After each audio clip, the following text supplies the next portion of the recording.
दोस्तों समय था 9 फरवरी साल 1966। जगह थी पूर्वी सिक्किम और यहीं पर तैनात थी 23वीं पंजाब रेजिमेंट आर्मी।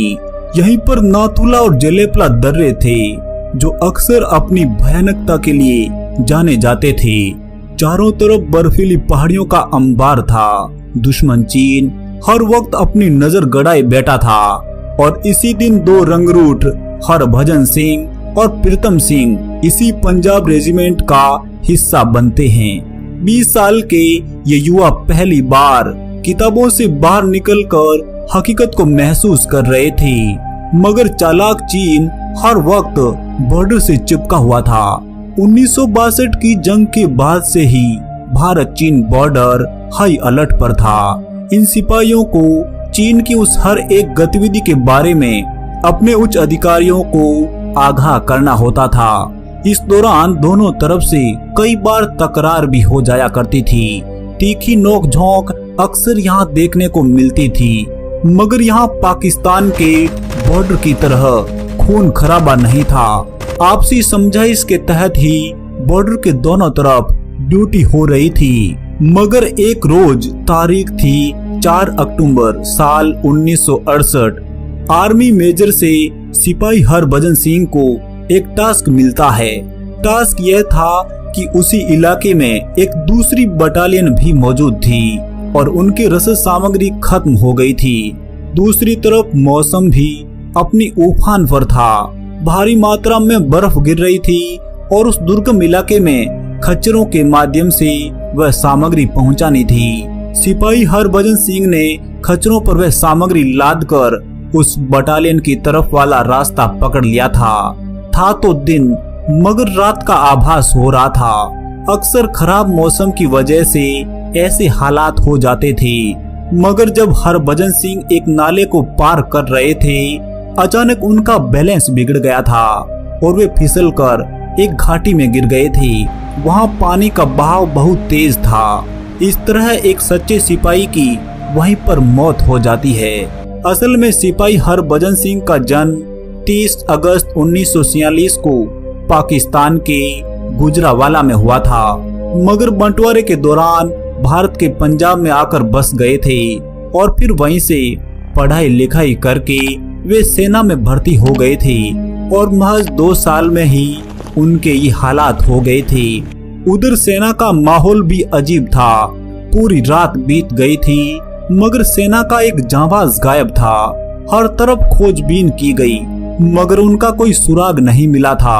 अंदेशा यह जताया जा रहा था कि इसमें चीनी सेना का हाथ है, मगर दूसरी तरफ आर्मी अफसरों का तबका सिपाही हरभजन सिंह को भगोड़ा घोषित कर रहे थे। उन्हें ऐसा लग रहा था कि नया लड़का था और वह डरकर भाग गया होगा। अब तक 3 दिन बीत गए थे, मगर सिपाही हरभजन सिंह का कुछ भी पता नहीं चला था। सेना में अफरा तफरी का माहौल था। अलग अलग सिपाहियों के अलग अलग विचार उभर कर सामने आ रहे थे, मगर उस गुमनाम की हकीकत से वे सब अनजान थे। 3 दिन बाद रात के 2 बज रहे थे। अचानक सिपाही प्रीतम सिंह की नींद में एक सपना आता है और उसी सपने में सिपाही हरभजन सिंह अपनी वह घटना बताते हैं जो उनके साथ घटी थी और यह भी बताते हैं कि उनकी लाश इस वक्त कहां पर है। सुबह जब प्रीतम सिंह उठे तो उन्हें भी एक बार तो सपना ही लगा था, मगर जब बात दिल में कब तक रखते, आखिर उनका हरभजन दोस्त भी था। यह बात फैलते फैलते जब अधिकारियों तक पहुंची तो प्रीतम सिंह को भी खूब डांट पड़ी थी। उनकी बात को किसी ने भी तवज्जो नहीं दी थी, मगर प्रीतम सिंह द्वारा बार बार निवेदन करने पर अपने कुछ साथी सिपाहियों ने वहां जाने का तय किया ताकि प्रीतम सिंह का वहां मिटाया जा सके।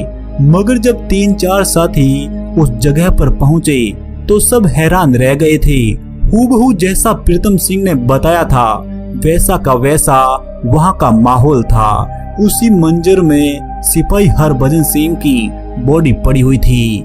किसी को भी इस नजारे पर विश्वास नहीं हो रहा था, मगर यह सब आंखों के सामने था। इस तरह सेना ने शहीद का दर्जा देकर उन्हें राज के सम्मान के साथ उसी बंकर में दफना दिया गया। यह घटना यहीं तक समाप्त नहीं हुई थी। 2-4 दिन बाद फिर अपने दोस्त प्रीतम सिंह के सपने में आकर बताया कि चीनी सेना उस इलाके में घुसपैठ कर रही है। इस बात को सेना भी टाल नहीं पाई थी और पहुंच गई थी उस इलाके में। मगर वहां का दृश्य भी हैरान करने वाला था। चीनी सेना भारतीय इलाके में आगे बढ़ रही थी, मगर जब उन्होंने भारतीय फौज को भी वहां पाया तो वे पीछे हट गई थी। अब शहीद हरभजन सिंह की बातों का हर कोई विश्वास करने लग गया था और करना भी वाजिब था, क्योंकि जैसा बता रहे थे हूबहू वैसा ही घटित हो रहा था। इसी वजह से उन्हें सेना ने छुट्टी नहीं दी थी। मौत के बाद भी उन्हें ड्यूटी पर मान लिया था। यह भारतीय सैनिकों के साथ ही नहीं, कई दफा चीनी सैनिकों को भी वे नजर आने लगे थे।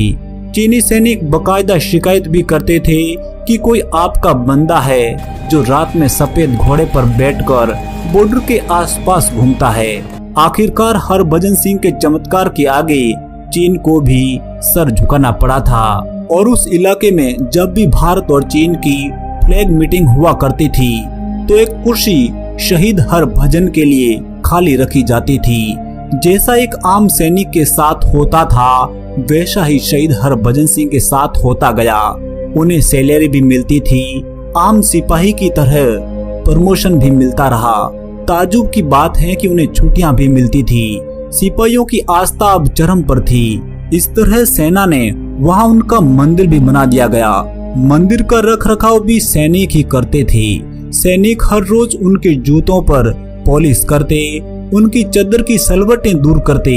वर्दी की प्रेस भी एक आम सिपाही की तरह ही होती थी। और अगले दिन जब सैनिक उनके रूम में पहुंचता तो उन्हें आभास होता था कि जूतों पर कीचड़ लगा हुआ है, बिस्तरों पर सलवटें पड़ी हुई है, वर्दी की प्रेस भी गायब नजर आती है।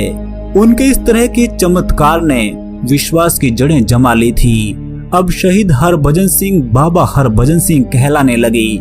आसपास के इलाके में श्रद्धालुओं की बाबा के प्रति खूब आस्था थी। श्रद्धालु बाबा के मंदिर में एक पानी की बोतल भरकर लाते और वहीं पर रख देते थे और 3 दिन बाद उस बोतल को ले जाकर घर के सदस्य 21 दिन तक उसी पानी का सेवन करते थे।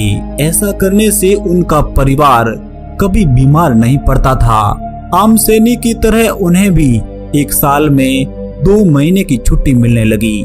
15 सितंबर से 15 नवंबर तक उनकी छुट्टियों का समय था। इस दौरान 2 सिपाही उनके बक्से को लेकर बकायदा ट्रेन में रिजर्वेशन करवाकर उन्हें अपने पुश्तैनी घर ले जाते थे और इस दौरान बॉर्डर पर हाई अलर्ट कर दिया जाता था, क्योंकि उनका वफादार सिपाही छुट्टी पर था और छुट्टियां खत्म होने से पहले ही 2 सिपाही उन्हें ट्रेन में रिजर्वेशन करवाकर वापस अपने उसी स्थल पर लाते थे। सिपाही हरभजन सिंह शहीद होकर भी प्रमोशन पाते रहे और वे 2006 में कैप्टन के पद से रिटायर हुए थे। दोस्तों, अगर जीवन में कभी मौका मिले तो इस नाथुला वाले इलाके में बाबा हरभजन सिंह के दर्शन जरूर कर लीजिएगा। दोस्तों, इस वीडियो को लाइक करने के साथ ही चैनल सब्सक्राइब जरूर कीजिएगा और बाबा हरभजन सिंह के बारे में अपने विचार कमेंट बॉक्स में जरूर रखिएगा। जय हिंद, वंदे मातरम।